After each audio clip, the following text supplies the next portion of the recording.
Hi, this is Tony Rayns, and I'm here to provide a commentary for Oshima Nagisa's film Ai no Corrida, or In the Realm of the Senses. Oshima himself described it at the time as his simplest film, and it is indeed a very simple film in certain ways. The story kind of tells itself, and there's very little that appears on the screen that requires any kind of elucidation or explication. So I'm not going to attempt to do that, and also I'm not an expert on sex, so I'm not going to discuss matters of sexual technique or indeed the psychosexual meanings of some of the acts that take place in the film. What I am going to try and do is clarify some of the circumstances around the film. It is a film that raises a number of disparate issues to do with pornography, to do with voyeurism, to do with the legality of depicting certain images in public screens, and to do with cultural matters. You will notice at the beginning that the credits were in French. That's because the film is a French-Japanese co-production. And practically speaking, to get around obstacles of Japanese law regarding pornography, Oshima shot the film in a closed set in a studio in Kyoto, exported the negative unprocessed to Paris, and subsequently went to Paris to complete the editing and post-production of the film there. That was a strategy foisted on them by the needs of the Japanese censorship law, which make it illegal to shoot and for labs to process what are deemed pornographic images, which is what we would nowadays call hardcore images. However, Japan had a rather large sex film industry, perhaps the largest in the developed world, and certainly the most visible and public. It wasn't at all an underground industry. And that was one of the factors that I guess inspired Oshima to make the film. Another was that he had had major censorship battles in his own past. He had been unable to release at least a couple of films in the forms that he wanted. One was a 1965 film called Pleasures of the Flesh. Another was a film made 2 years later called Japanese Summer Double Suicide. In both cases, he'd had fights with the ethics committee known as Eirin. It's like the ratings board, basically, in the United States. And in both cases, he lost. The third factor that determined the making of this film was the film's producer, the French producer Anatole Daumont. He was one of the most distinguished producers in France. He had a long track record of working with such directors as Godard and René. He'd been one of the most ambitious artistic producers of films anywhere in Europe, actually. And in the early 1970s, in part inspired by the liberalization in the United States of pornography, he had decided that the time had come to be more frank about sexual matters in art house films. He was now looking to expand his range, and he had the idea as early as 1972, when he first met Oshima in Paris, of making a sexually explicit film with Oshima. Oshima distanced himself from the very beginning of the project from the norms of the Japanese sex film industry. We've already seen a couple of examples in the scene just past. One is that in this movie, all the voyeurs, all the people who watch the act of sex taking place are women. Not a single man is seen. In fact, there are very few men in the entire film. And the second thing is that you remember in the very first scene of the film when another maid joins Sada in bed and tries to fondle her in a lesbian way. Sada makes it clear that she's not interested in other women. That also is a refusal of one of the basic norms of the Japanese sex film industry, which is very much geared at heterosexual men, and in which women are always seen to be bisexual and freely available to anybody who wants them.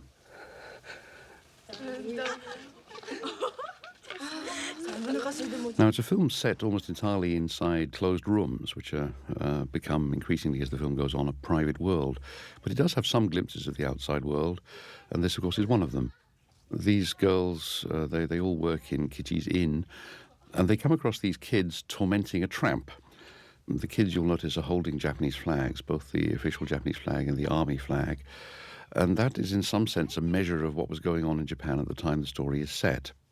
Now, the film doesn't tell us so explicitly until the very end, but this story did occur in 1936, and it's based pretty closely, in fact, on real events. The case of Sada, who had a tempestuous, mad love affair with Kichizo, or Kichi for short, the owner of a small inn in Nakano, an area west of Tokyo. He left his wife for her. They went off and inhabited another inn, rather very much like his own, but perhaps a bit more licentious. And the affair ended when he died. It was one of two projects that Oshima suggested to the producer Domon as a possibility for a film. And this is the one that Domon went for because he thought it was a tale of female insatiability that would be communicable to audiences all over the world, as indeed turned out to be the case. Domon was probably less interested in the questions of the context in which the film was set. For Oshima, I think it's very important that the story took place in 1936. 36, which is exactly 4 years after he himself was born in 1932, was a time of rapidly rising militarism in Japan. Japan had been through a major recession in the early 1930s, was coming out of it at this point, and the country was swinging behind the army as it expanded into China. In fact, in 1937, 1 year later, the Japanese army was bombing Shanghai, and it already had a substantial presence in northeast China, or the so-called Manchuria, as anybody who has sat through The Last Emperor will be aware. The glimpses that we had of the Japanese national flag and the Japanese army flag held by those little kids when they were tormenting this tramp are, if you like, little tokens of the militarist mood that is gripping the country at this point. There will be others a bit later in the film. The point about this story is that it has only the most glancing references to that context. It's about two people who are almost completely indifferent to what's going on around them, socially and politically. I should pause to point out that the actor playing the old tramp here is one of Japan's most distinguished character actors, Toroyama Taiji. He'd been in a couple of Oshima films before, but I guess he's best known in the West as the father in Shindo Kaneto's film The Island, or The Naked Island, it's sometimes called. He was one of the few Japanese name actors who was willing to bare his genitals for this film. Oshima, as we said, based this film on real case, but he shows scant regard for the truth of who Sada was or where she came from. But he does, of course, have some dramatic need to provide at least a skeleton account, and that's one of the things that this scene does.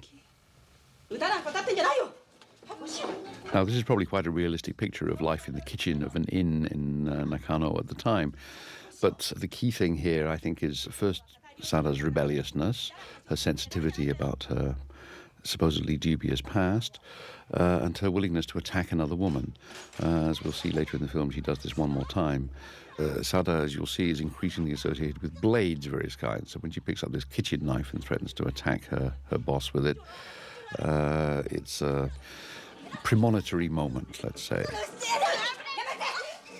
The fact that there is a fight going on means that there's an opportunity for the man of the house to step in to curtail it.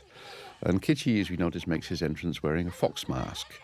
The film is not explicit about this, but the most likely explanation is that he's been attending a New Year's Eve celebration at the Oji Shrine in Kitaku, which is in North Tokyo. It's some distance from where we are here in West Tokyo.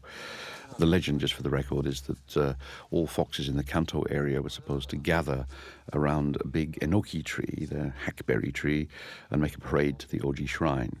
So people would go there to celebrate them. Foxes have a very special place in Japanese folklore. They're sometimes seen as trickster spirits, rather like the monkey in Chinese mythology. But they're also sometimes seen as messengers from the gods. Either way, they're much respected by the Japanese. Anyhow, this provides a pretext, Kichi's entrance here provides a pretext for him to intervene and to start making immediately insinuations to Sada about what she might be holding in his hand. The Japanese audience, when they watch this film, bring to it a complete awareness of Sada's real-life story. So they will pick up on the significance of these premonitions as they occur.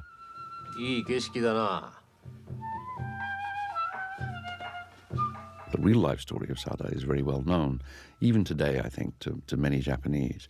Certainly at the time the film was made, it was known to pretty much all Japanese, and anybody who grew up in the post-war years would have been quite familiar with it, because Sada gave a long account of her own life to a rather sleazy yellow journalist who published it in 1947, and it was a huge bestseller in those very deprived black market years immediately after the war, which Japan was trying to recover from a shattered economy and heavily bombed cities. So her story was kind of legend to Japanese, basically. I think there's no specific inference in the scene here from Oshima's side. However, what he wants us to register is that Kichi is a working class man, a randy man who shall we say, not backward about making his sexual interests very plain and is not at all embarrassed about exposing them in public. The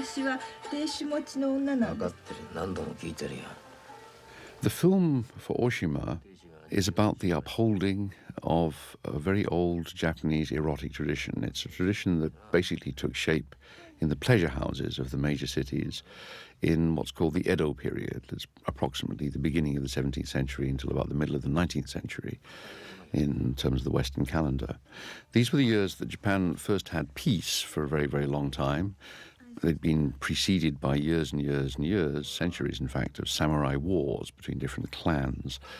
Under the shogun, from the beginning of the 17th century, Japan enjoyed a kind of period of peace and prosperity, but it was also a period when Japan was closed to the outside world and was essentially free of foreign influences to a very large extent.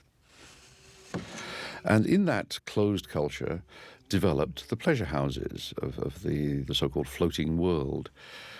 And those erotic traditions were celebrated in, for example, the fiction of Ihara Saikaku, in the paintings, the woodblock prints of artists like Utamaro and Hiroshige, and in shunga, which were the pornographic prints of the period, which were extremely explicit and used to have enlarged genitals to demonstrate very clearly what a sexual technique was all about.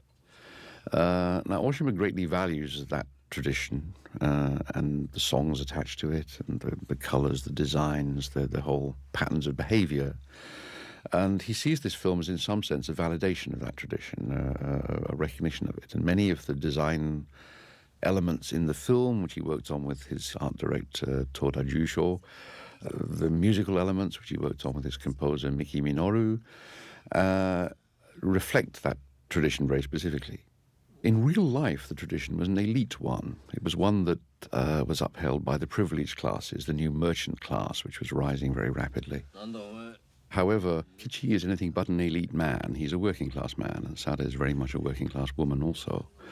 So there's a certain underlying irony in the fact that these two not very well educated people who never have any conversation with each other about anything of any substance other than sex are, ironically, the last and very worthy upholders of an erotic tradition that stretches back centuries and which they validate.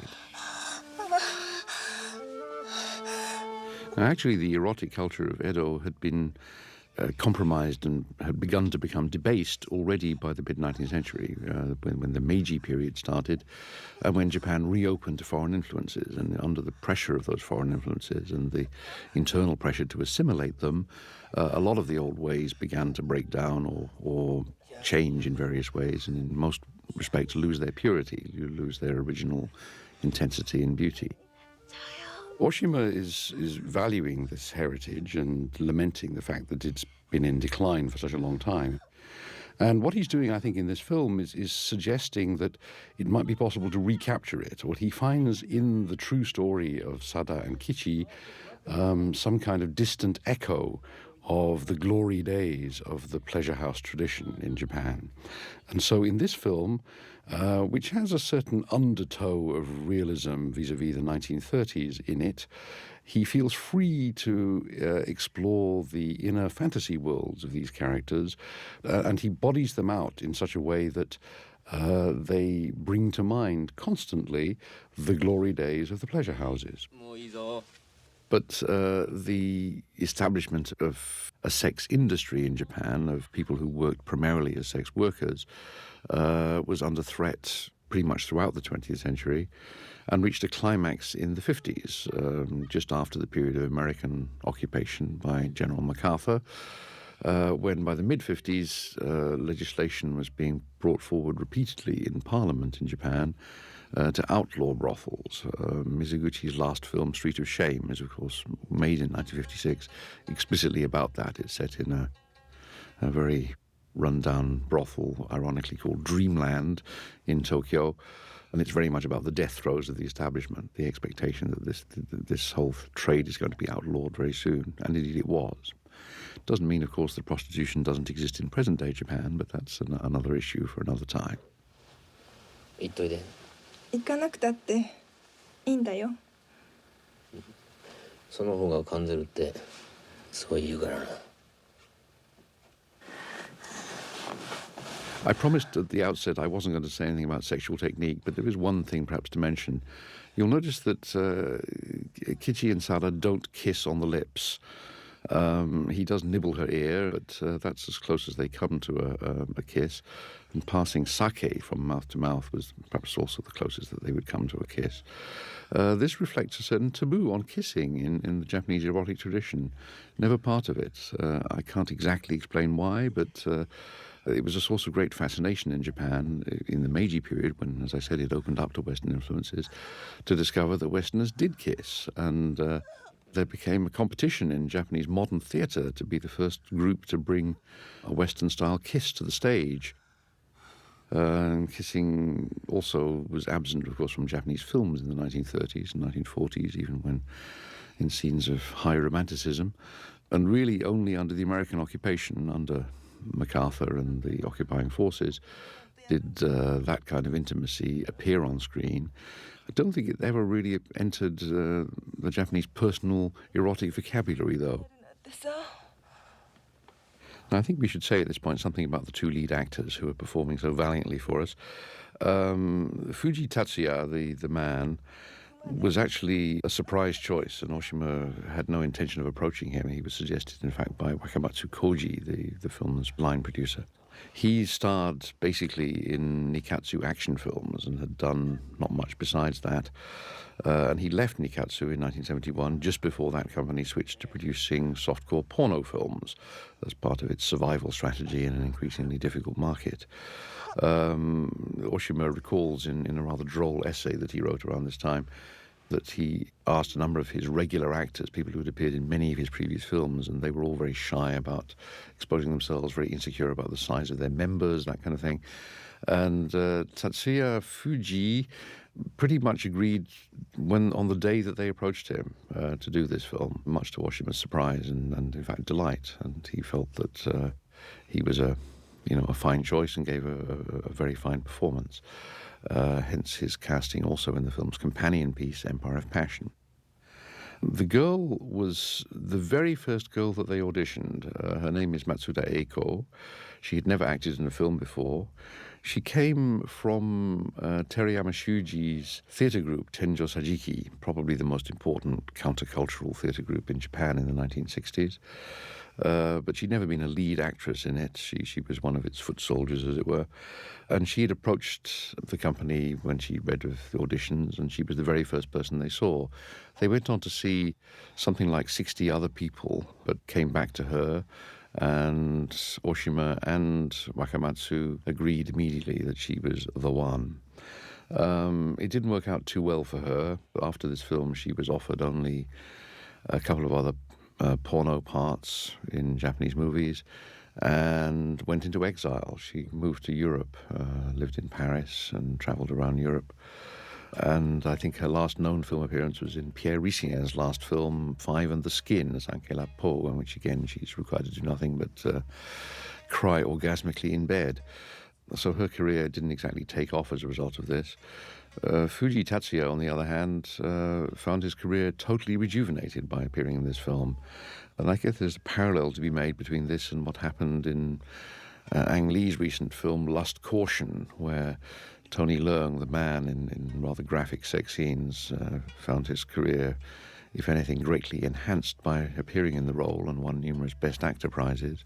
And Tang Wei, the young woman who was a newcomer, found herself ostracized pretty much by the entire Chinese government, not to mention the entertainment industry, and seems unable to either work or even make personal appearances in aid of the film. There's a certain kind of sexism that still obtains and prevails. Now, Sada is no geisha, and although she did apparently went to a geisha school, she didn't get very far in it. However, this rather smart ruse of Kichi's to deflect suspicion from his wife, to have Sada play the shamisen while they are having sex, introduces in a rather smart way, I think, a notion that's going to loom very large in the rest of the film, which is that of the sex act itself as a kind of performance. Since the great majority of sex acts in this movie, apart from the long, protracted final one, do take place in front of audiences, female audiences specifically. Now, female spectatorship takes a rather different turn in this scene, which contains the first of Sada's fantasies. The film is broadly realistic, let's establish that at the beginning, although its decoration, the colourfulness of the costumes, the lavishness of the settings, the beauty of this little inn is probably a little exaggerated. This is part of Oshima's way of paying homage to that erotic tradition that he's celebrating, but perhaps that's not strictly realistic. It's also not strictly realistic that sex would be performed in quite this way for female onlookers. However, it becomes an integral part of the film and the visual rhetoric of the movie. That rhetoric is interrupted, or perhaps you could say enriched, by a series of fantasy inserts, all of which take place in Sada's mind and are designed by Oshima to give some insights into what he understands to be Sada's psychology, what he thinks motivates her and guides her in her actions. Here, what we see in the insert that's coming up is, of course, her raging jealousy, her possessiveness, which becomes a key motif as the film goes on. I don't think it needs any further explanation from me, so maybe this is the moment to just say something about the actress playing Kichi's wife, Toku. She's Nakajima Aoi. She happens to be the daughter in real life of Mori Masayuki, who, of course, everybody will remember as the husband in Rashomon and the potter in Ugetsu. One of Japan's most distinguished actors, in fact, of the 1950s. His daughter went into acting, and she's in quite a number of conventional movies, giving conventional performances. But she was obviously drawn, for some reason, to sex roles, in particular SM sex roles. And she started appearing in Nikatsu films, in particular films directed by Tanaka Noboru, one of Nikatsu's leading softcore directors. And she's in one of his most famous films called The Watcher in the Attic, which was made around the same time as this, in fact. She later went on to become a favourite actor for the director Yanagimachi Mitsuo, a gay director who worked particularly with the gay novelist Nakagami Kenji. And she appears in 3 of his films. 何もやめなくたっていいと思うんだけどね。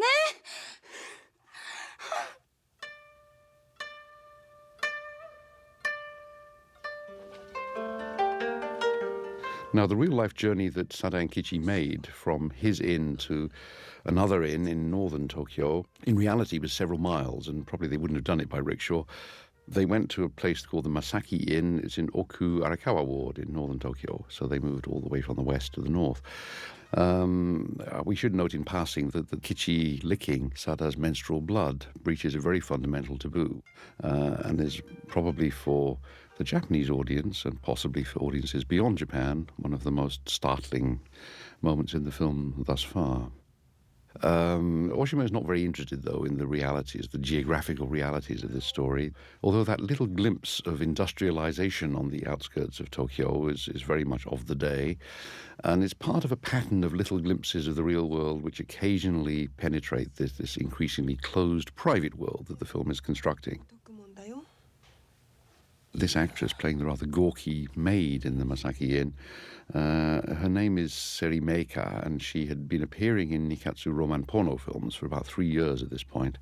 Oshima presumably cast her because of that history, but ironically, of course, doesn't give her a sex role. She becomes the latest in the film's long line of female voyeurs. Perhaps we should just clarify that term, Nikatsu Roman porno. In 1972, the Nikatsu company, effectively bankrupt, tried to rescue itself by switching production to softcore porno films, and they called them Roman porno, which was short for romantic pornographic. And it was a very controversial thing at the time, but it did have the short-term effect of saving the company. On the whole, though, the directors who made porno films for Nikatsu were new directors, and some of them established their reputations by doing it. In fact, later, rather like some young American directors started working for Roger Corman making exploitation films, quite a number of Japan's present-day directors got their first breaks directing Roman porno for Nikatsu. お調子持ってきました。Oshima understood from the very beginning that it was essential to his purpose to have an unknown actress in the role of Sada. And this is in direct contrast with another version of the Sada story made only 1 year earlier in Japan as a softcore sex film. The film is called Jitsuroku Abe Sada. I think in English it's called A Woman Called Abe Sada. It was made for the company Nikatsu, and it starred a woman called Miyashita Junko. Miyashita Junko-san was a regular star of Nikatsu softcore films, and although she gives a very fine performance as Sada in the film, she inevitably brings to it her entire history as a sex movie actress, so you perceive it very, very differently. I think Oshima was interested in an actress who the audience would bring no preconceptions to. You see her as a fresh young woman and you have no idea who she is or where she's been before.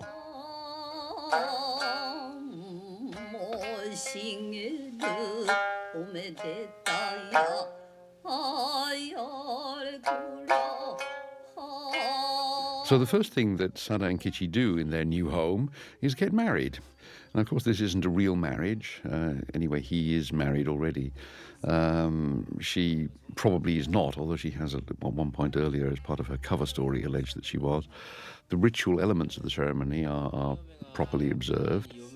This scene, however, which is a sort of reduced and, of course, very much more licentious version of a real wedding, could be seen as Oshima's, or the climax, you could say, the high point of Oshima's celebration of those traditions in the pleasure quarters, which we referred to earlier. Maybe, in fact, this is the moment to say something about the geisha, since geisha appear quite a lot in this film. One of them, in fact, although not, I think, in this scene, is played by Oshima's wife, Koyama Akiko, who, when she heard that he was going to make effectively a hardcore pornographic film, announced that she had to be part of it. In fact, she even volunteered at one stage to play Sada if the need arose, if he couldn't find anybody else. But in point of fact, that, of course, didn't become an issue. Geisha, the tradition of geishas dates back to the pleasure quarters. It dates back really to the beginning of the 17th century in Western calendar. And the geisha flourished and prospered as an institution in the pleasure quarters. These were women who were essentially entertainers. They had to be skilled in many ways. They had to be competent in playing and singing on the shamisen. They had to have certain other social graces and skills to do with serving food and alcohol and such. And they had to make polite conversation with their guests. They were hired by the hour for the occasion, and there was a very stratified and organized system. Geishas went through elaborate training processes and had different names at different stages of the process. And the traditions varied, in fact, across Japan. It was not the same in Osaka, for example, as it was in Tokyo. This is not the time and place. Maybe we'll save it for a Mizuguchi commentary one day to go into the specifics of the geisha life. But the Western confusion of geisha with prostitute is clearly a mistake. In this film, the geisha very much are available for sex, and in most cases not at all shocked by the spectacle of sex. And the fact that the three older geisha here proceed to deflower the younger one with a bird-shaped dildo, in parallel with Sada's difficulty in making painful love during her period, is, again, not a realistic detail. However, the film's insistence on showing these relatively debauched and sexually available geisha is partly a reflection of the decline of the geisha tradition from the Meiji period onwards. These geisha are no longer very much like the great geisha of Yoshiwara and the pleasure quarters of the Edo period. These are more than halfway already to becoming like the hostesses in present-day hostess bars. Again, my acquaintance with these things at first hand is rather limited, so I can't give you much in the way of chapter and verse, but I did once spend an hour as a guest of Mr. Kitano Takeshi in a Ginza hostess bar and discovered that it's very much unlike the popular myth. The idea that you go there to be entertained and soothed by these accomplished and skillful women is a complete fallacy. The truth is that you have to entertain them, and it's actually very exhausting and trying in many ways. Now, the appearance of this old man, never seen again, suddenly in the middle of this scene, he's doing a a rakugo dance. Again, this is part of the old traditions of the pleasure quarters. Rakugo is a kind of Japanese variety, and it was part of the entertainment system that developed in and around the pleasure quarters. And his sudden anomalous appearance relates to various other bits of bird imagery in the scene, I guess. But I think the more interesting thing to say about this is that the formality of the shot brings home to us how simply Oshima is shooting this film. As I said right at the outset, he refers to this film as one of his simplest, if not his simplest. And it's certainly true in terms of the style of the film. No two Oshima films look alike. There is no such thing as the Oshima style that could be recognized from film to film. On the contrary, he makes a point of varying his film language, his style, everything even to the screen ratio from film to film. So there are no underlying consistencies running through it. And if you compare this film with its companion piece, Empire of Passion, the point will be made very clear. But in this case, because the subject itself is so single-minded and so straightforward, he opted for a very simple and rather formal style, extended shots, occasional concertina cuts into closer-up views of the same angle. Not much variation in view within the scene, not much cross-cutting from one perspective to another perspective, and hardly any point of view shots except for shots that are explicitly bracketed as the point of view of a voyeur. The exception, I suppose, again, would be Sada's fantasies, which are clearly subjective in some sense. じゃんもうお昼よ Now, I think it's already pretty clear that the film is structured with an almost single-minded focus on the progress of the relationship as it moves towards this foreshadowed ending. And it has this broadly linear flow, of course. It's interrupted in two ways. There are brief periods coming up in which the lovers are obliged to separate. 2 times Kichi goes back to see his wife or to take care of business at his own inn.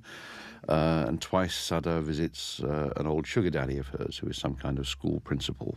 Otherwise, the film simply proceeds with this relationship, focusing pretty much single-mindedly on it. Other partners are brought in each case, in a way that has some direct bearing on the development of the central relationship itself. どこ行くんだいしょんべんおしっこここですりゃいいじゃないかどこで私の中へすりゃいいよ There are 2 basic sources for this story.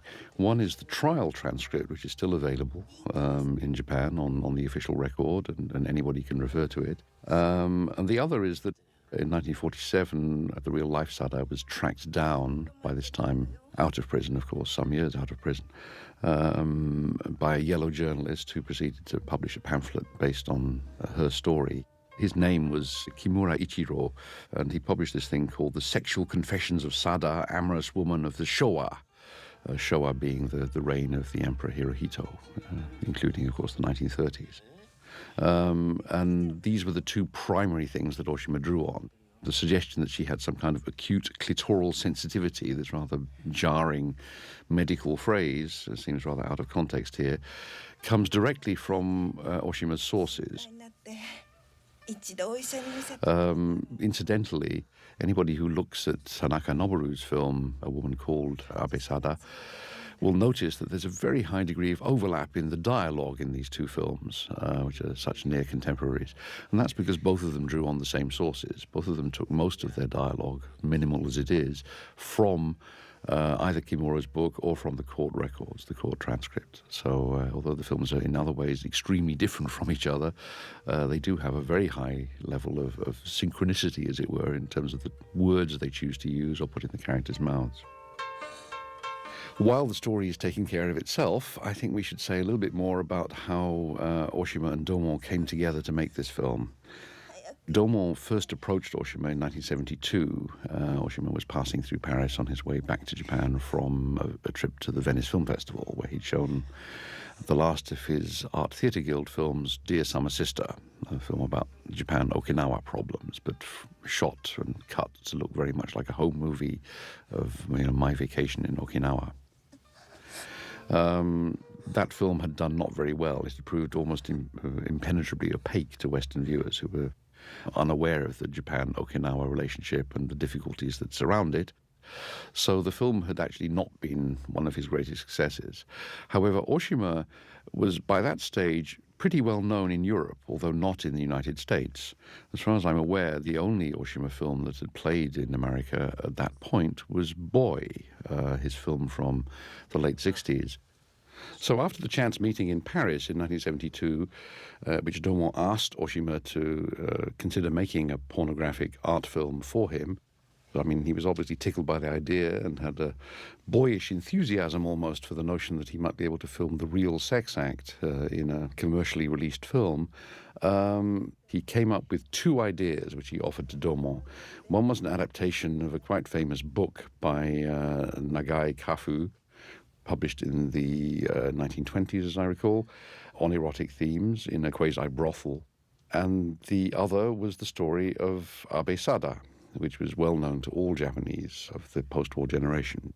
Of the two, Daumont went for the story of Abe Sada, probably in large part because it conformed with Western notions of the nymphomaniac woman, which ironically was precisely the aspect that Oshima himself was not very interested in, because that for him was redolent of the norms of the Japanese sex film industry, and it was those norms that he wanted to distance himself from. Oshima didn't think very seriously about it for a couple of years. It was not until 1975 when his dear friends Shibata Hayao and his partner Kawakita Kazuko came back from Cannes and reported that the market in the Cannes Film Festival was crowded with hardcore porn films.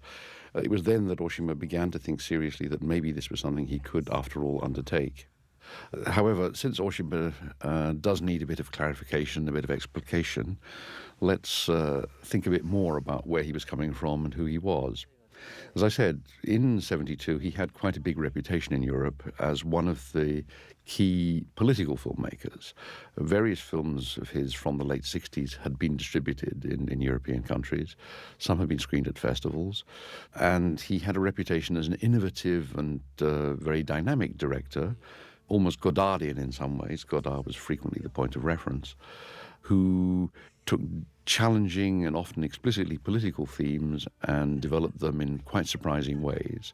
And people noticed very early on, I mean, they could hardly fail to notice, that his films radically differed from each other. He didn't repeat himself at all. The films were not alike in style, in tone, in structure, in any other respect, in fact, although there was a certain underlying continuity of themes and concerns. Now, let me just break off for a moment from this disquisition on Oshima himself to note that this little scene around the back of Kichi's inn, next to where the rickshaw is parked, is part of the film's pattern of foreshadowings and internal echoes. It takes place, of course, in exactly the same location where the old tramp came together with Sada. And if you remember, his problem at the beginning of the film was that he couldn't get an erection. Kichi has the opposite problem at this moment. He seems to be unable not to have an erection. However, the fact that they're together like this in this location prefigures Kichi's eventual fate, and the fact that he's unable to get an erection himself towards the end of the film without the aid of artificial stimulants, such as strangulation or constricting his blood flow.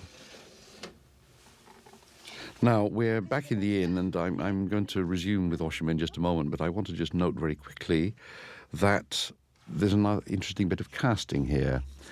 The manageress, or the innkeeper in this their new home, is a woman called Matsui Yasuko, and she deserves to get a little paragraph of her own in this commentary track.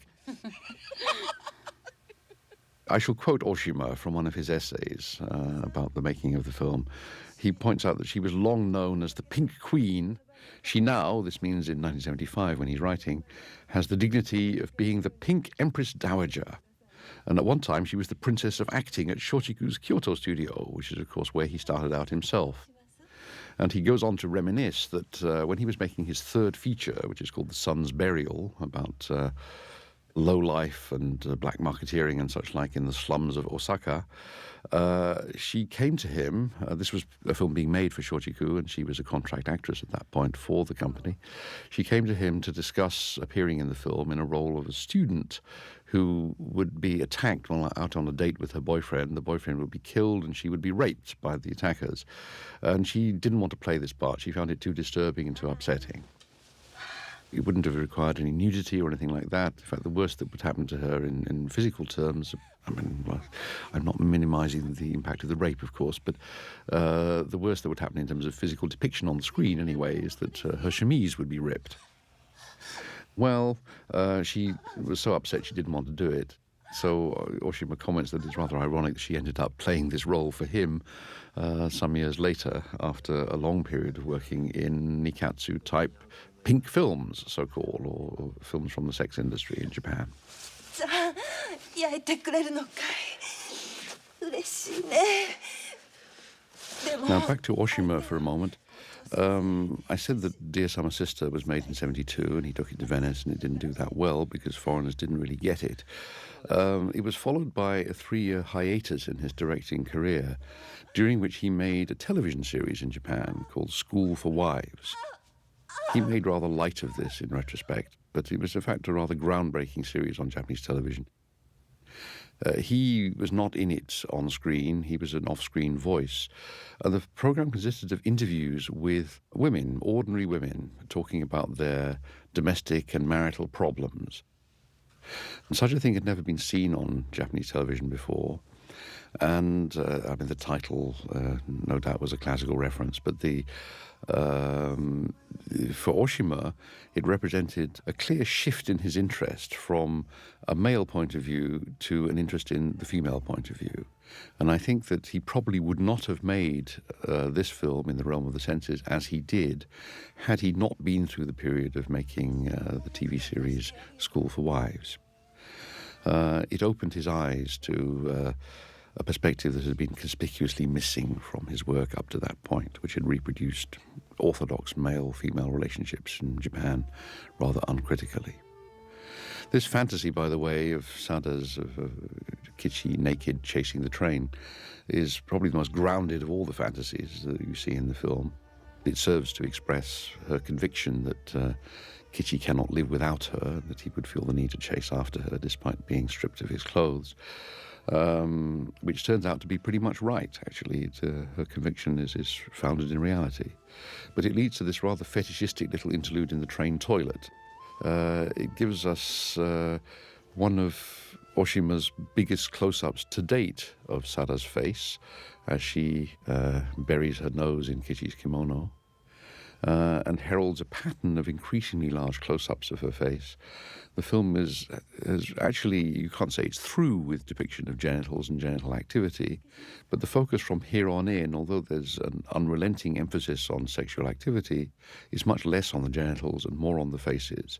And that's to do with the general shift to what we've described earlier as the inner world, the private world that these characters are increasingly inhabiting. あの女の方がお帰りになる前に逃げ出されたらどうですか？そうじゃないと今に殺されちゃいますよ。何するんですか？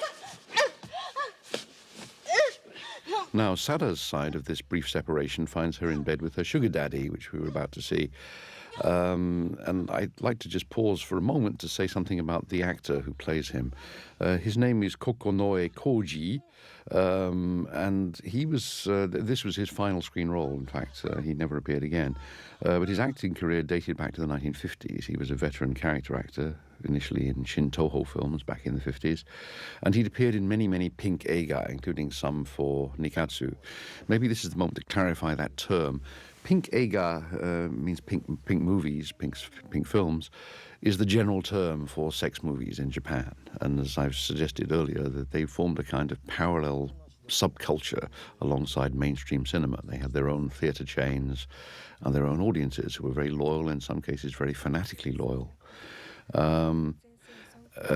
We've also used the term roman porno, that's specifically associated with the Nikatsu company. And again, we've mentioned earlier that Nikatsu made a company-saving decision to try and rescue itself from bankruptcy by switching to production of softcore porno films, and they branded them as roman porno or romantic pornographic films. I think that Mr. Kokonoe had appeared in some Nikatsu films also, but the general term pink eiga embraces not only films from this rather desperate film industry, sector of the film industry, but also the large indie sector, which is particularly associated, for the purposes of this discussion, with the film's line producer Wakamatsu Koji. Now, when Oshima decided to take on board this challenging and difficult and taboo-breaking project, one of his first thoughts was to turn to Wakamatsu Koji as his line producer. He felt he needed advice for various reasons about how to go about shooting sex films. He went to look at some examples of Nikatsu's output, and he was rather intimidated and felt that he couldn't match what directors like Tanaka and Kumashiro were doing at Nikatsu. He didn't have that kind of experience, and although he dealt with sexual themes quite often, he didn't feel competent to show actual sexual activity on screen in the way that they felt obviously comfortable with. So he turned to Wakamatsu as some kind of guide and assistant in this.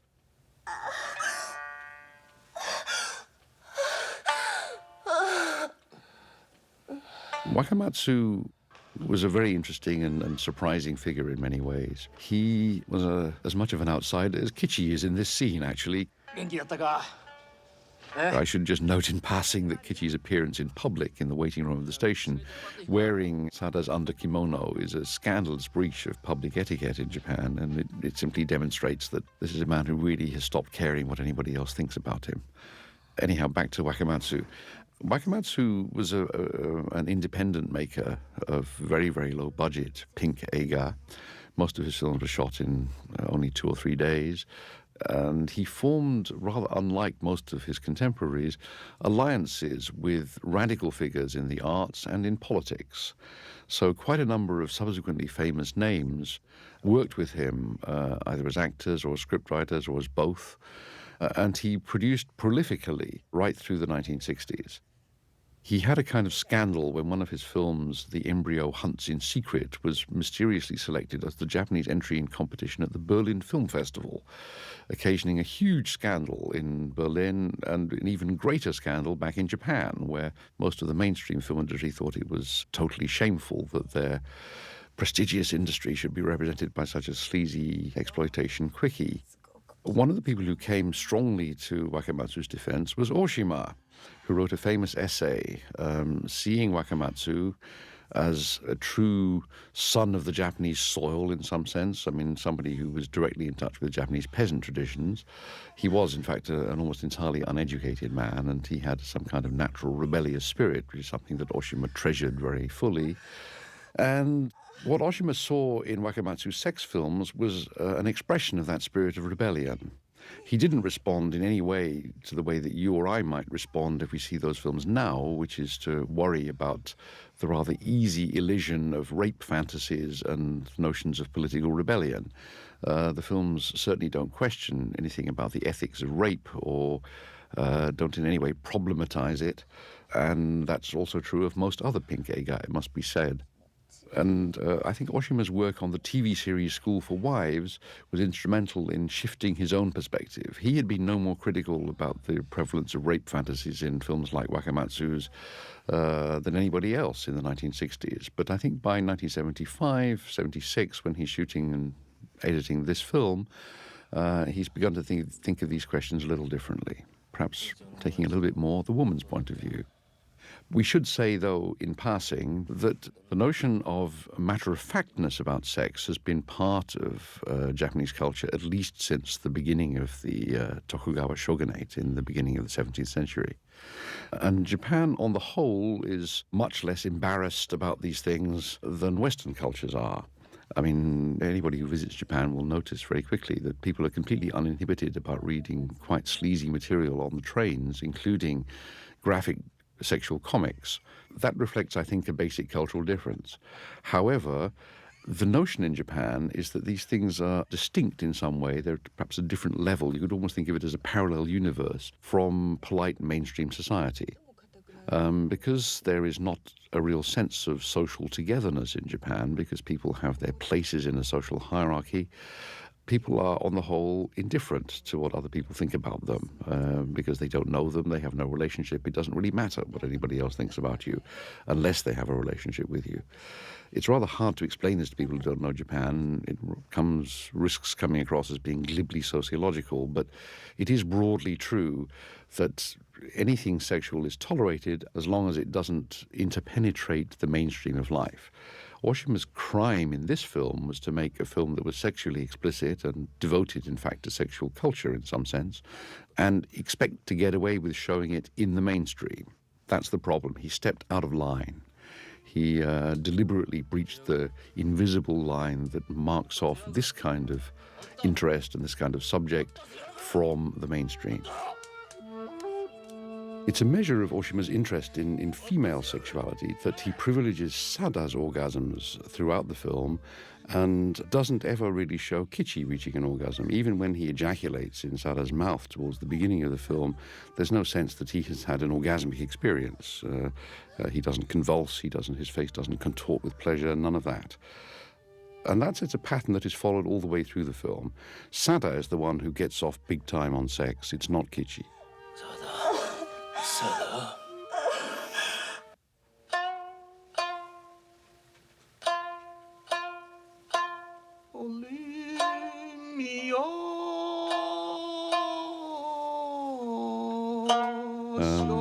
As a point of information, the business of eating food smeared in one's lover's juices, as the subtitles put it, does come directly from Sada's reminiscences, the pamphlet As Told to Kimura Ichiro, published in 1947. This is not something that Oshima made up.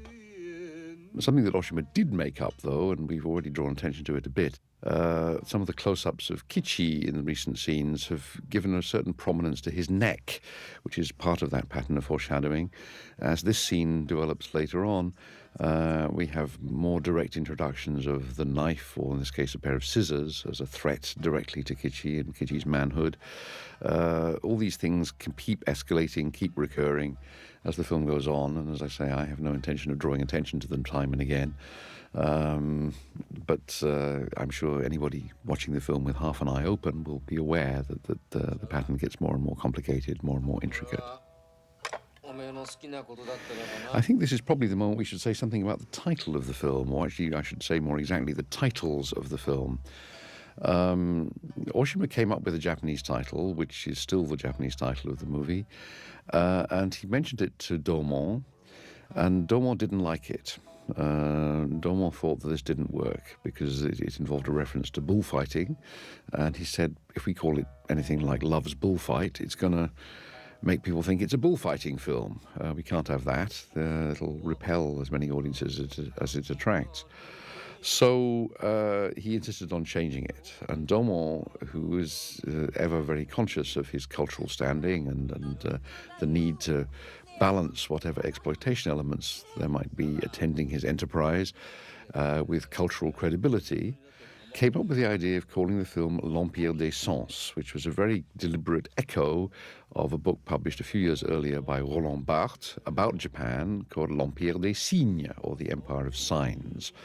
Barthes had gone to Japan and understood and read no Japanese, and so he found Japan particularly semiotic. He thought that he wandered around looking at all these incomprehensible signs.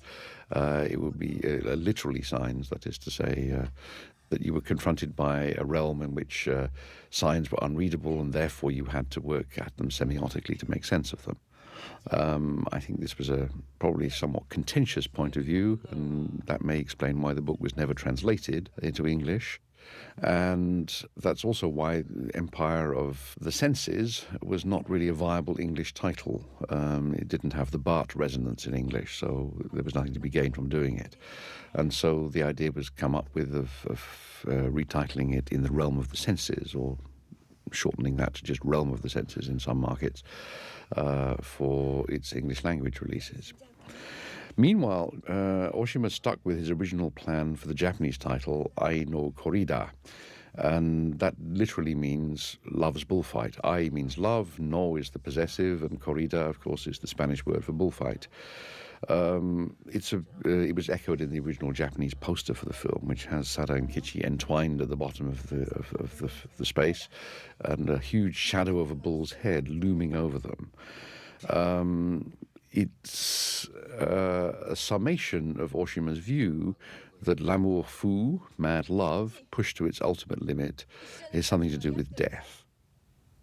Now, obviously, this does connect with a certain strand in French intellectual theory, stretching from Georges Bataille through to Michel Foucault. And Oshima rather endearingly said in the original press kit for the film, when it was shown in Cannes in 1976, that he recognized there was a certain kinship, but he was too lazy to have reread those authors before making the film. Nonetheless, this is a film about the ultimate implications of a torrid, exclusively physical relationship, and the recognition that its only conceivable outcome is death. And that, I think, ultimately is what all these prefigurings and foreshadowings that the film is offering us are to do with. I think they're pointing out from pretty much the start of the affair that it has only one possible, inevitable ending. しませんと言え。しません。したら殺されても構いませんと言え。したら殺されても構いません。吉。さだ。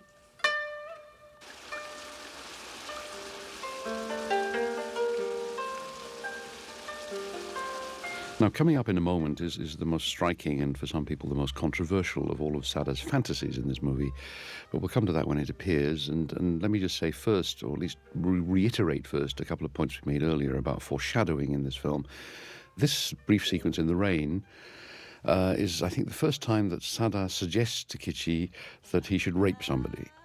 We didn't say anything about it when it came up, but Kichi's rape of the innkeeper a little while ago, I thought made rather interestingly explicit that rape is more an act of aggression than an act of sexuality. Kichi was punishing this woman for saying the wrong thing and for angering him. Here, Sada's idea of rape is, of course, very different. She thinks of it as some kind of game or something that you do. It's just the natural language of her world. And she's the idea that penetrating somebody could be an act of aggression towards them is something far from her thoughts. In any event, it does, of course, foreshadow the encounter with the elderly geisha that's coming up. Equally, this encounter with the stall holder is a foreshadowing of that same encounter with the elderly geisha in a way. It's the notion of sexual exhaustion and old age overtaking the fresh young body that is dominating this scene. So these are just further examples of Oshima's foreshadowings. And it also illustrates, I think, the way the tone of the film is gradually darkening from the youthful exuberance and pleasure, you could even say jouissance, of the early parts of the film to the rather darker shadings of the later parts. Now, this fantasy was censored in quite a number of countries, mostly because of fears that it was actionable under paedophilia laws. In Japan, this has never been an issue, I think. I mean, Toriyama Shuji, who was Oshima's only serious rival as a countercultural leader of the 1960s, his first feature was called Emperor Tomato Ketchup, and it's almost exclusively concerned with the sexuality of prepubescent children. But it was shown in the late 60s, early 70s, and nobody batted an eyelid, really. Similarly, I think it didn't cross Oshima's mind that this would be a problematic scene from Western points of view. What he's interested in is showing Sada as somebody whose sexuality is essentially childlike. The fact that she's playing with children in this sexual way indicates of how she sees Kichi, like a little boy in some sense. And at the same time, the fact that she grabs the little child's penis and holds onto it, causing him pain, it shows that Sada knows at some level that she is hurting Kichi, and she doesn't mind. Now, is Kichi looking so disturbed because his penis is being held? If it is, it's not because his wife is holding it, and this is one of those disconcerting cuts that, in fact, time has passed and he's back visiting the inn that he allegedly runs. There's a paradox at the heart of this, which Oshima, I think, was extremely well aware of. He was excited by the notion that he could show everything in this film, that he could have people really enacting sexual intercourse in front of his camera, and that he could then display the results as part of a fiction feature film. But at the same time, he was acutely aware, and all his other films bear it out, that showing everything, seeing everything, doesn't tell everything. So I think one of the reasons that the film has the fantasy inserts from Sada's point of view that it does are that he is recognizing that you can show everything and still not explain everything, that there are still mysteries that resist the gaze, that what is actually going on here is perhaps ultimately incomprehensible. 行く気だね。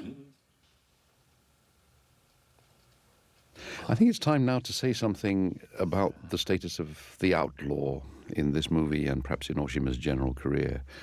Oshima has been fascinated by outlaws since the very beginning. Partly it's rejection of his own middle-class roots, not the happiest background that he could have had, actually, since he lost his father very young and was brought up by his mother in a city that he came to hate, Kyoto to be specific. Also because of involvement with student theatre and student activism in the late 1950s. At that point, the main political issue hanging over Japan was the question of the renewal of the security pact with America, whether, in other words, Japan was going to continue to accept an American presence and an American role in Japan's foreign policy. There were many young Japanese in particular who thought this was shameful and wrong, largely because they were anti-American, and Oshima was very much preoccupied with that struggle.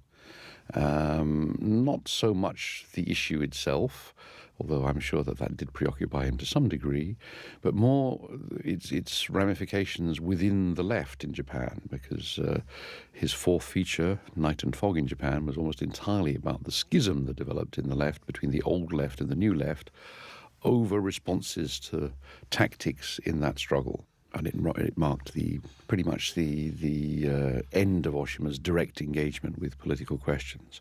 He retained for most of the 60s a faith in the idea of student revolution, and that appeared in many of his films, including his manga film Band of Ninja, in Diary of a Shinjuku Thief, in Three Resurrected Drunkards. Many of his films, in fact, have a lingering faith in the notion that student revolution might be possible. By the time he makes this film, it's gone. And he's picked up instead on one of the other currents that runs through his 60s films, which is the idea of the outlaw.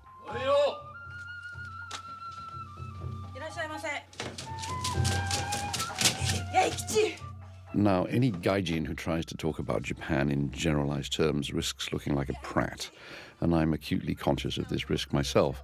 But as I've tried to hint earlier, Japan is a very stratified society.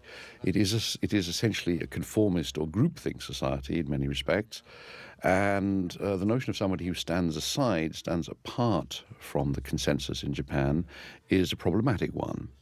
Oshima famously does stand aside from the consensus. Donald Ritchie, in one of his pen portraits, talks about Oshima and notes in passing a very interesting thing. He says that even when blind drunk on a public stage, Oshima always remembers to say kono kuni, which means this country when he's referring to Japan, rather than wagakuni, or our country, which is what 99% of Japanese would say and still do say. And that small but important distinction reveals how Oshima sees himself as standing apart from the consensus, I think. So for him, anybody who breaks the bounds of convention, anybody who dares to think for him or herself, is in some sense an admirable figure, even if they're a sex criminal or even if they're otherwise socially undesirable.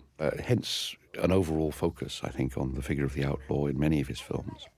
The appeal of outlaws in Japan is, I think, very much related to the taboo on being an outlaw.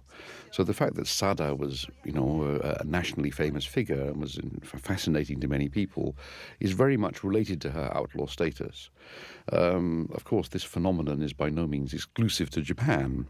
There are plenty of American examples of women who write to death row inmates proposing marriage and things. And in the realm of politics rather than sex, who could forget that Gore Vidal developed a rather prominent crush on Timothy McVeigh when he was in jail?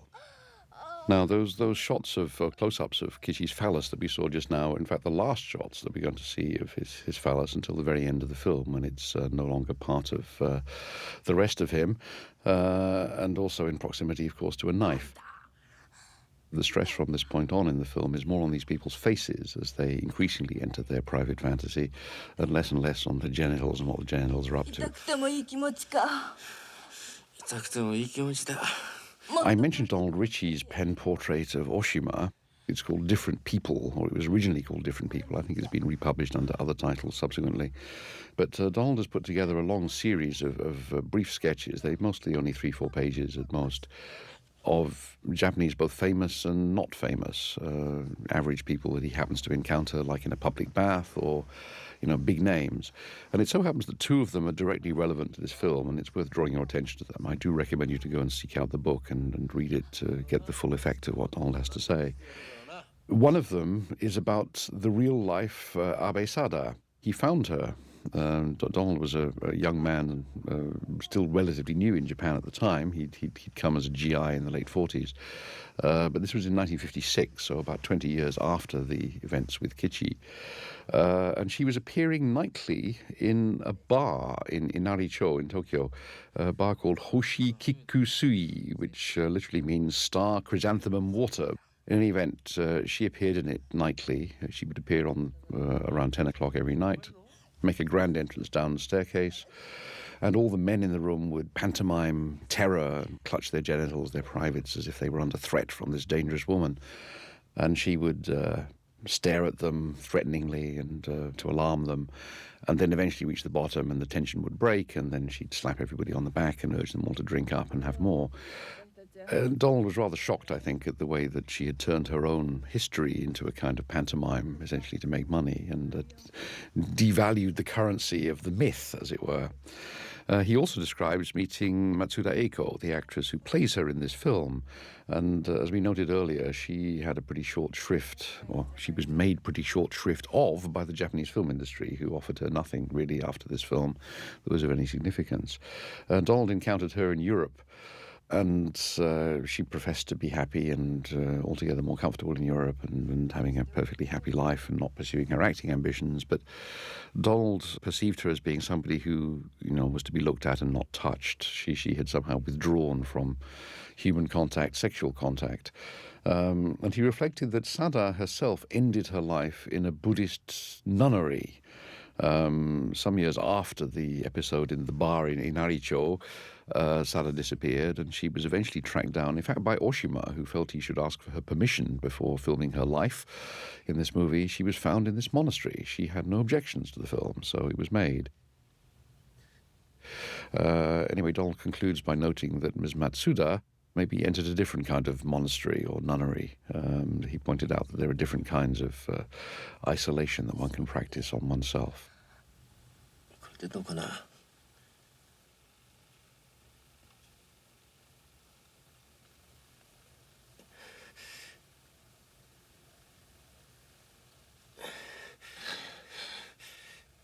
どうしたんだい。 Now, we noted that the film is called Aino Corrida, or Love's Bullfight, in Japan. And this is when it begins to acquire the overtones of murderous passion. It's Kichi, notably, who first suggests strangulation games and first tries strangulation as an erotic enhancement. But Sada is unresponsive, and so the roles are reversed. This makes it less and less like a bullfight, at the risk of being pedantic and obvious. This must be the first bullfight ever in history in which the bull proposes the method of his own dispatch. This is not so much man against untamed wild beast, it's untamed wild woman against passive and increasingly exhausted man. So this is where all the film's many foreshadowings come into play. Everything that has been prefigured in the film's imagery, in the incident, even in the framing of shots of Kichi's neck, for example, come into their own from this point on. when the sex is almost incidental to the erotic games, and the erotic games are exclusively in the service of keeping Sada's fantasy alive. Kichi finds them explicitly more and more painful, but he succumbs to them because, as we saw in the scene in the bathroom back in his own inn, he has finally given in mentally to the notion that Sada is going to dominate him and claim him as her own. Basically, she owns him, and he is her plaything, and it's a role that he accepts. It's hardly necessary to add it, I think, but this is, of course, not the kind of thing that the average patron of Japanese pink eiga expected to see. Japanese consumers of pornography are totally open to the idea of rapacious nymphomaniac women. But Sada is not a nymphomaniac. She may be insatiable, but she's not hot for sex with everything she meets that's walking. She has a very specific attachment to Kichi. And when Kichi can no longer perform in the normal way because of exhaustion, she's perfectly open to the idea of devising alternatives or stimulations that will help him to sustain her needs. Tanaka Noboru's film A Woman Called Abe Sada, of course, plays lip service to the same motif. But again, because Sada in that film is played by an experienced sex film actress, Miyashita Junko, it doesn't have anything like the same resonance as it has here. Here, it's much more terrifying that an unknown actress who shows every sign of being genuinely in the grip of extreme lust and extreme passion for this man, to the extent that she's willing to take his life, is a cautionary and terrifying figure.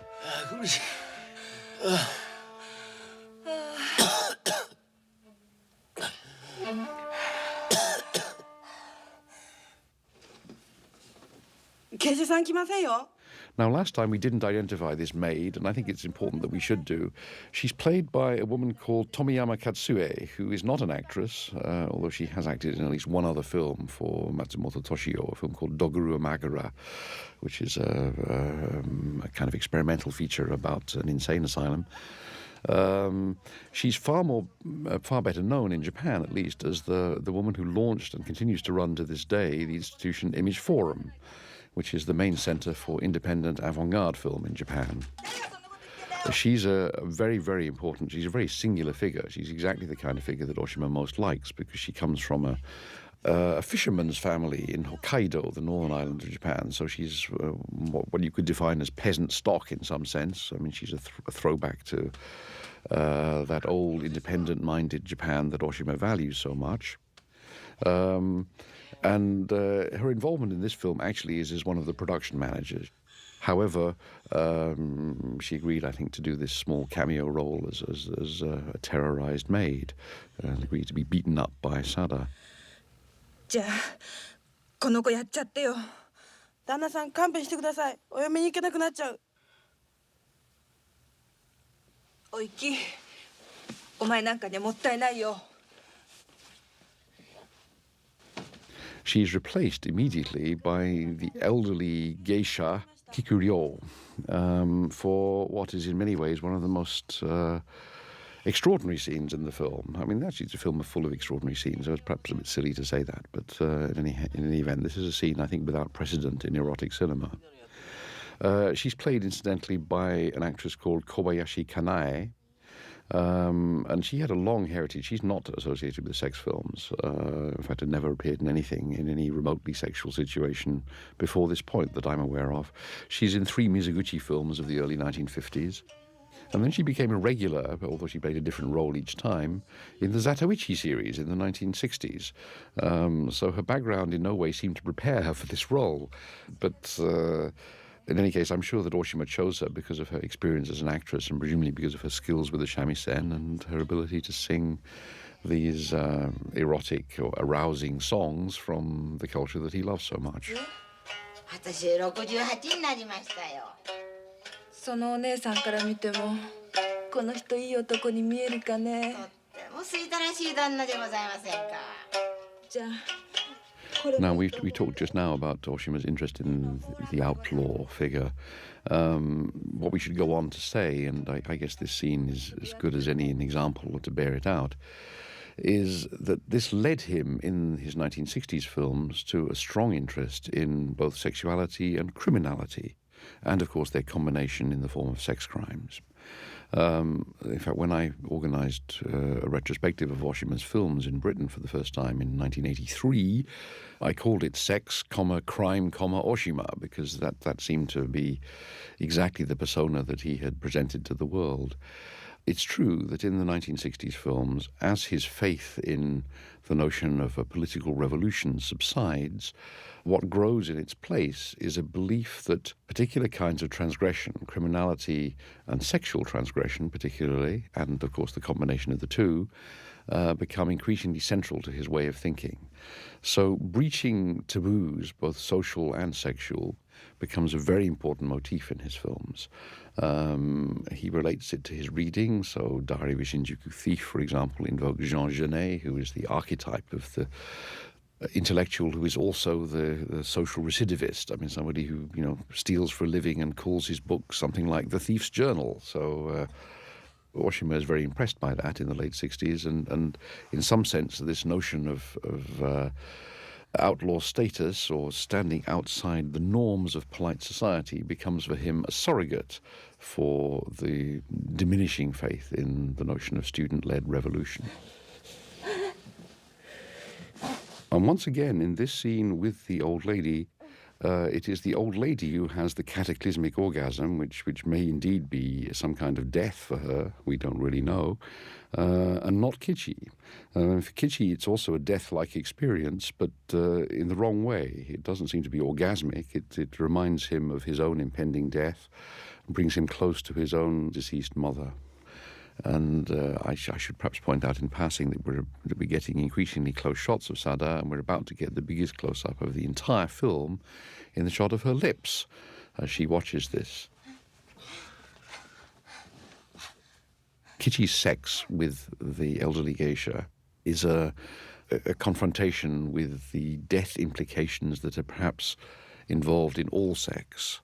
That, I think, is Oshima's underlying point or underlying conviction here. The notion that orgasm is habitually referred to as the little death is not an accident, and I think that's exactly what's being acted out here. There is even a possibility that Kikuryo, the elderly geisha, has died from excitement. We don't know, since she doesn't stir again in the scene.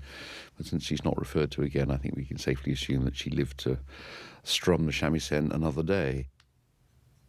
Anyhow, this episode, which, as I said, I think is without precedent in erotic cinema, serves to provoke from this couple the only conversation they have in the entire film about something other than sex and their immediate pleasures.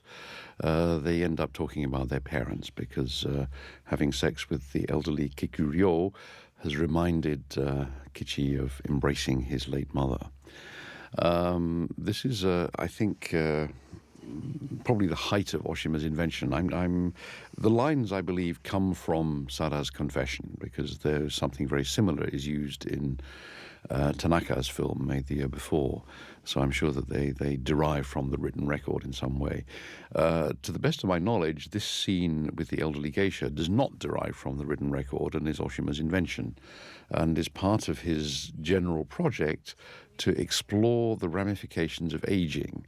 His sense that the kind of wild sensual indulgence that this couple have enjoyed is something very much date-tied. It has an expiry date on it, partly because of just the natural process of aging, but also because there's a certain age difference between them. Kichi is probably 10 years older than Sada, and also because men and women have different capacities to maintain sexual potency. And as the film graphically demonstrates, Kichi's is not equal to Sada's. Now, the setting of this brief interlude with Sada and her sugar daddy is on Children's Day. We can tell it's Children's Day from the fish kites that are flying from the poles in the background. And in reality, I believe this encounter took place, according to Sada's testimony, after the death of Kichi. Oshima has moved it against the facts before. So actually then the nasty smell that the sugar daddy is referring to is the smell of Kichi's severed member, which he is carrying about her person. But I think the significance of setting it on Children's Day like that is to draw attention by default to the absence of children from this film. They appear only in that early scene where the naughty kids are terrorizing the tramp on the street, and then in Sada's fantasies. It's part of a general exclusion of real life, and it reflects the fact that in this movie, sex is not about procreation. It's entirely about pleasure. Now, this little episode on the streets, it's supposedly somewhere in northern Tokyo, where Kichi finds himself crossing paths with a Japanese platoon, is a famous scene because it's one of the most explicit references to Japanese militarism of the day. And the fact that the street is suddenly filled with children waving national flags, also totally unrealistic, since they weren't there seconds ago, underlines the point that Kichi walks alone on one side of the street, and the mainstream of Japanese society, including the kids, are happily flapping their flags on the other side of the street, endorsing the direction that society as a whole is taking. Now back to the inn and the reunion, the final reunion actually, because from here on in, these two don't separate, and this is the beginning, in fact, of their last encounter, their final encounter. なんで散髪屋なんか行きやがったんだよ。人が金の工面で暮らしてるってのにさ。 Now, we mentioned earlier that Oshima had asked his art director, Toda Jusho, to give him a fictional space, a space of the mind in which this relationship could play out to its preordained ending. And I think Toda-san did exactly that. He created a space that is basically realistic, but is capable of becoming less and less realistic. And in this scene, the room is returned to a kind of blank slate status because it's been cleaned. It's now reverted to its original form before they occupied it. And so what happens in it from now on is entirely of their own making. This time, the view from the window in the background, the view overlooking the walkway outside, has become frankly artificial. I think nobody will believe there is a city outside anymore. This is a backdrop. It's as artificial as the famous one in Hitchcock's Marnie, where there was again no attempt to convince of the reality of the image as the film entered a space of the mind. This is very much a parallel case, I think. For the next 15 minutes or so, the film is going to focus almost single-mindedly on this couple seeing their passion through to its necessary end. There is one exception, which is a fantasy sequence in the mind of Sada, which covers the moment of Kichi's death. We'll come to that when it arises. But since I don't think there's much that I need to say about the way this relationship plays out to its end, I'd like to use this time to reflect a bit more about Oshima himself. For Europeans, this is perhaps not quite as necessary as it might be for Americans, because in Europe, as I mentioned earlier, quite a few of Oshima's key films were released, were distributed. In the States, they were not. And in fact, this was the first film of Oshima's ever to have any kind of wide distribution or circulation in the United States. And then after a rather difficult beginning, it was invited to the New York Film Festival in '76 and then withdrawn on customs orders. There was some issue about where it had been imported. It was imported on the West Coast, and it was perceived that the customs regulations were laxer on the West Coast, and that's why it had come in there. And so the New York authorities were protesting against this. And anyway, the usual kind of legal nonsense took place, and the screening didn't happen. And Oshima's earlier film, Ceremonies, or The Ceremony, was screened in the film's place. It did finally get screened a bit later on, I think, when the court case was won.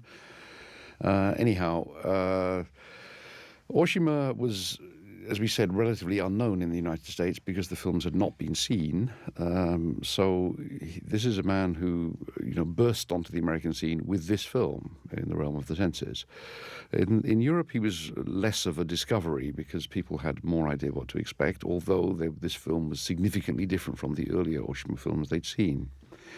Anyhow, let me try and give a brief sketch of who is Oshima, what did he mean, what kind of films had he made before that brought him to this point. I'll try to draw together some of the threads of different things I've said about Oshima in the earlier parts of the commentary. The first thing to say is that he was born in 1932, as I say, 4 years before the events depicted in the film.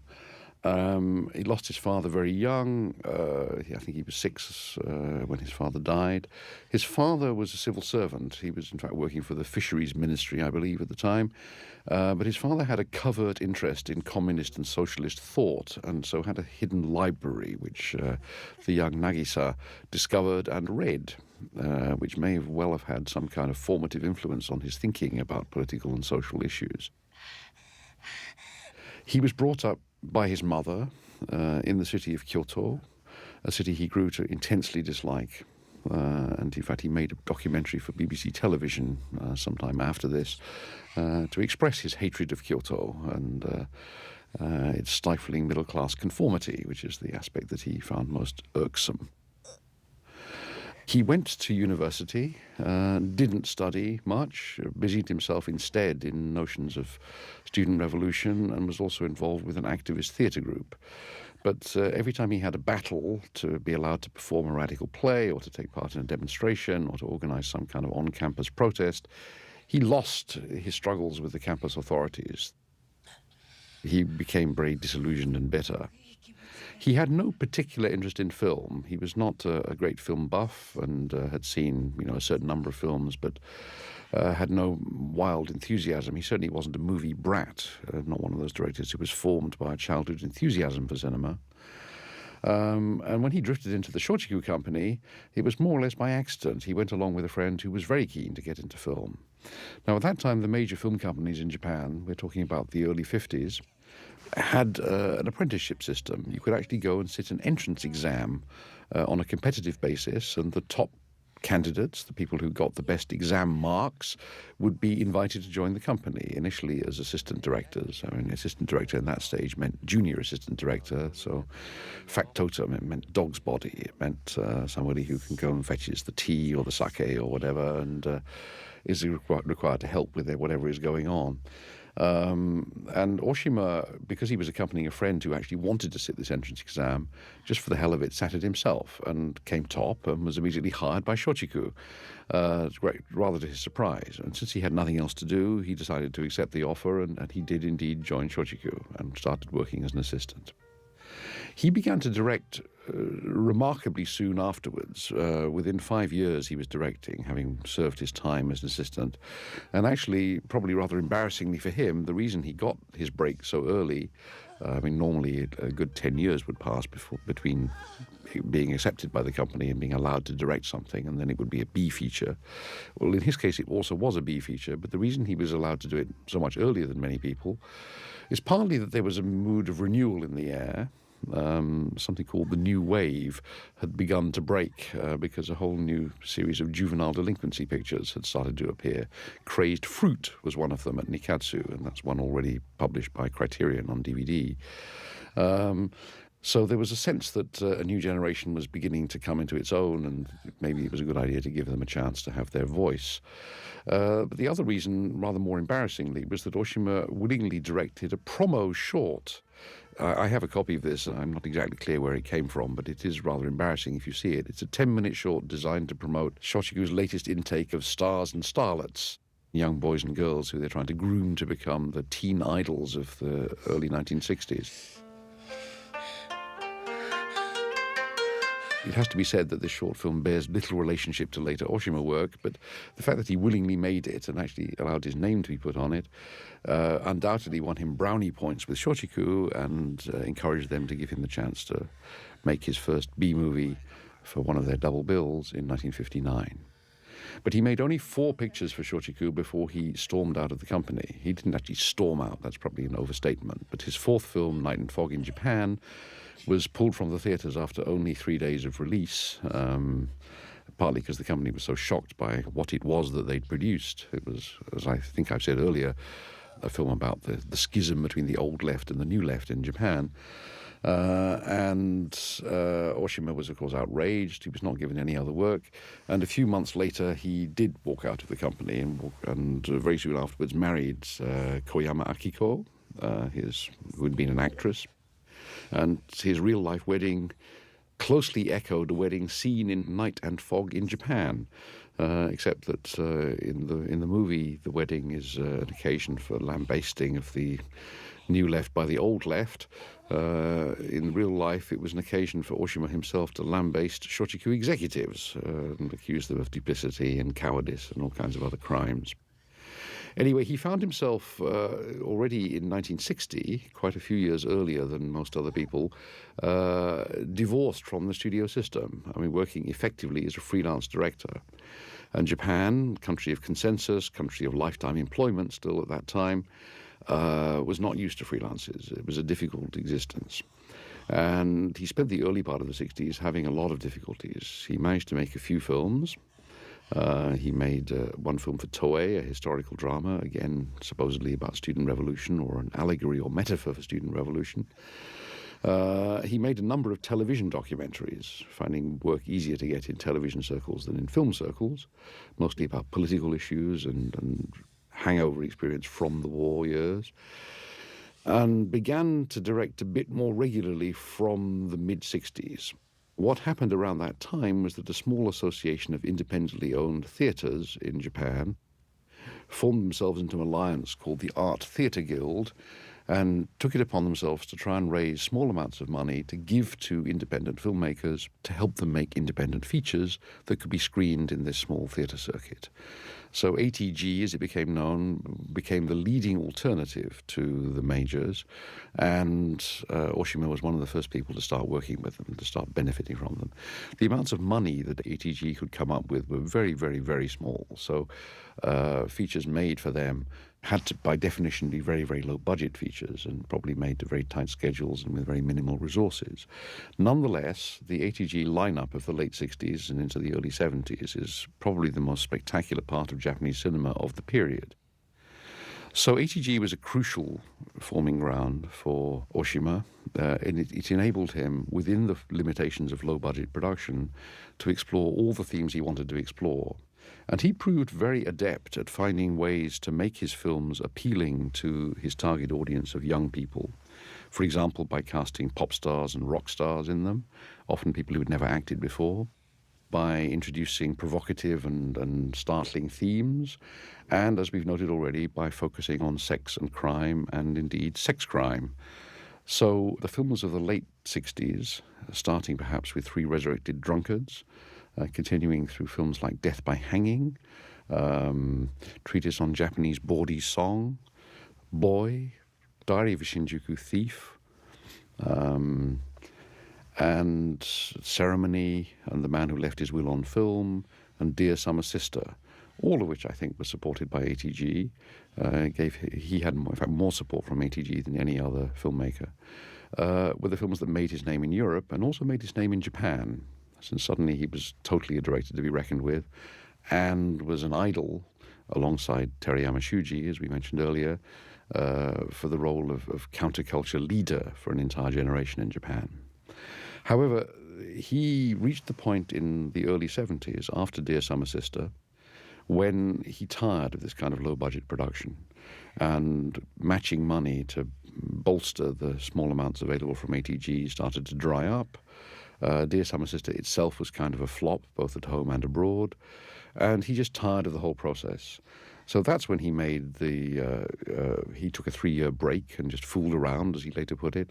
That fooling around did include about a year or so making this School for Wives TV series that we mentioned earlier, interviewing real women about their real marital and sexual problems. And then the invitation from Domon, which led to this film.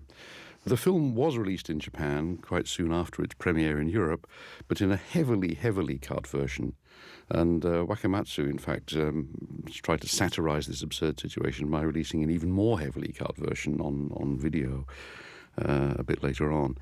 The film to this day has not been seen in its integral form in Japan, although there have been subsequent re-releases in which it's a bit more visible than it was the last time around. When Oshima was prosecuted for the film in Japan, it was not actually for the film itself, but for the book of the film, containing the script, some essays and comments, and crucially, some colour stills from the film. None of them particularly explicit. And the authorities decided to prosecute him for the book rather than for the film, which had been passed anyway by the ethics committee.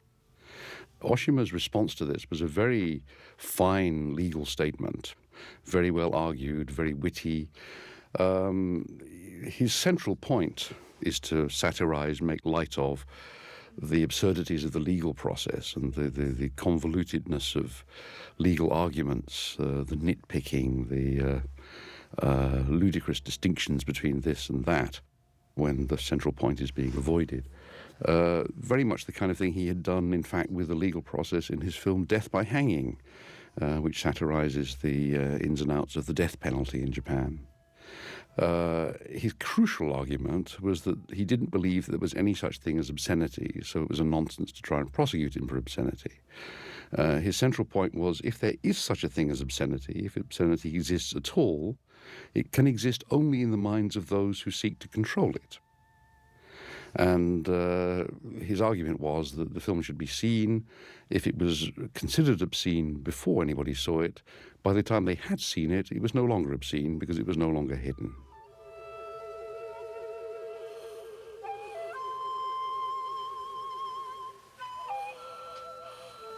The proposal from Domon was actually to make 3 films, and as we know, Oshima made 2 of them, but there was a break after the second one. Domon wanted a succession of ever more extreme and sensational sex films, and Empire of Passion, the second film that Oshima made for him, turned out to be not the kind of super sex extravaganza that Domon was looking for. So the relationship ended with some acrimony, although Empire of Passion won the Best Director prize in Cannes and was quite successful on commercial release around the world. It ended the relationship between this director and this producer. The most interesting thing about these later films is the way that they do depart from some of the assumptions of the earlier films. Even when he was most in love with the idea of student revolution, Oshima basically endorsed traditional Japanese sex roles. I mean, he saw men as dominant, women as essentially submissive and secondary somehow. And although there were some powerful and important, strong women in the earlier films, it's only after this point, in the mid-70s, when he starts to make films for foreign producers, that Oshima's interests shift. The later films are all about either female sexuality, seen very much as the subject of the film, as in this case, and in Max Mon Amour, for example, or about male sexuality, but with a gay spin. So he becomes interested essentially in gay male sexuality, which is followed through in Merry Christmas, Mr. Lawrence, and in his final film, Gohato, and in female sexuality, which is initiated here and followed through in its companion film, Empire of Passion, and in Max Mon Amour. This is an important shift, I think, for Oshima, because it signals the final stage of his rupture with the norms of Japanese society.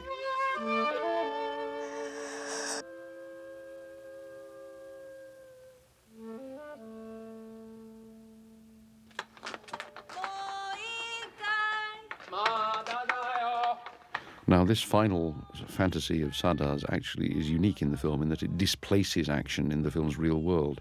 This is to say, we see this instead of seeing Kichi's death. The setting, of course, these raked benches, somehow suggests the Bullring Stadium, so it takes us back to the Japanese title. But more importantly, this call and response, the hide-and-seek game, which has an extraordinary resonance for Japanese artists of a certain generation, not only Oshima's generation, but even older people like Kurosawa. Kurosawa's final film was called Madadayo, which is the not ready response. In his case, it meant not yet ready for death, but it had exactly the same resonance that it has here in Ai no Corrida. It seems to have something to do with identity for them, the idea that somehow getting lost, not finding what you're looking for, has some kind of larger inference and meaning. In this case, of course, what it connotes is Sada's sudden, desperate loneliness as she realizes that she now is alone.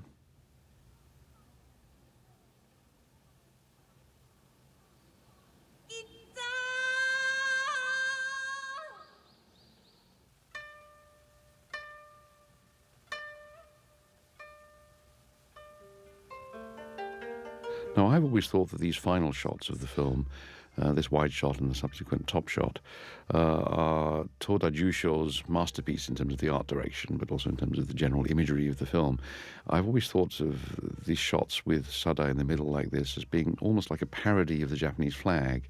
Somehow the sense of a red center, in this case surrounded by darkness rather than light or white, justifies Oshima's contention, which he said in a number of interviews, that he always feels that the space in which this film occurs somehow represents the entirety of Japan. He does something flagrantly unrealistic, of course, well, he does several things that are flagrantly unrealistic in these shots. One is he changes the color of Sada's clothes from one shot to the next.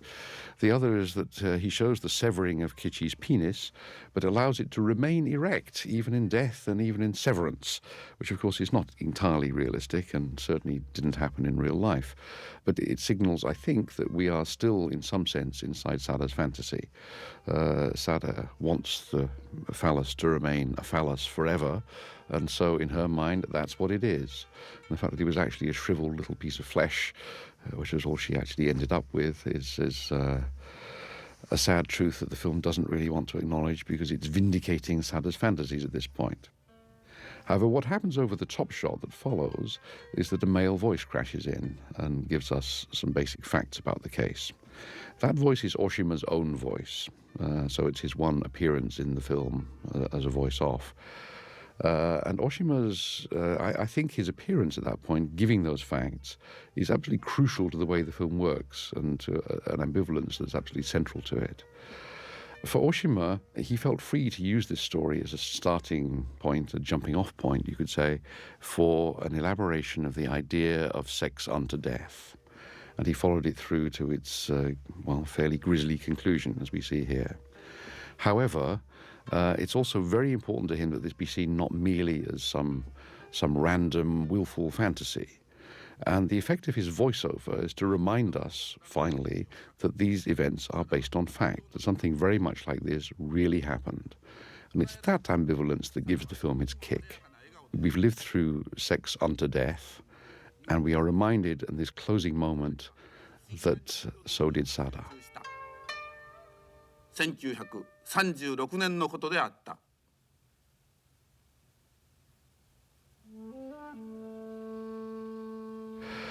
Sada was arrested fairly soon after the death of Kichi.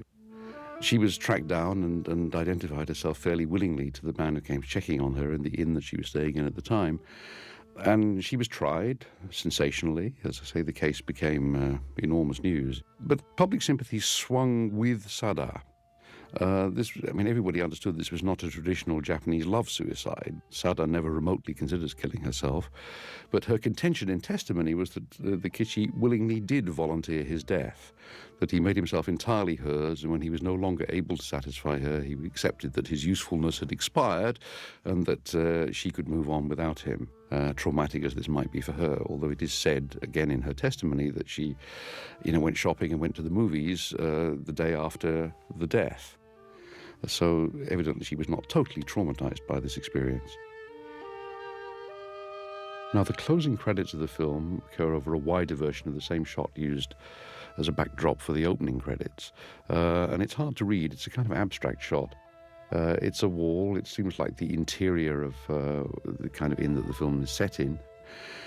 I think Oshima is inferring that what we're seeing here is something beneath the surface, that this is a metaphor, if you like, for what goes on behind the orderly surface of Japan, shabby as it may be. Thanks for listening. I hope you found a little bit more insight into In the Realm of the Senses.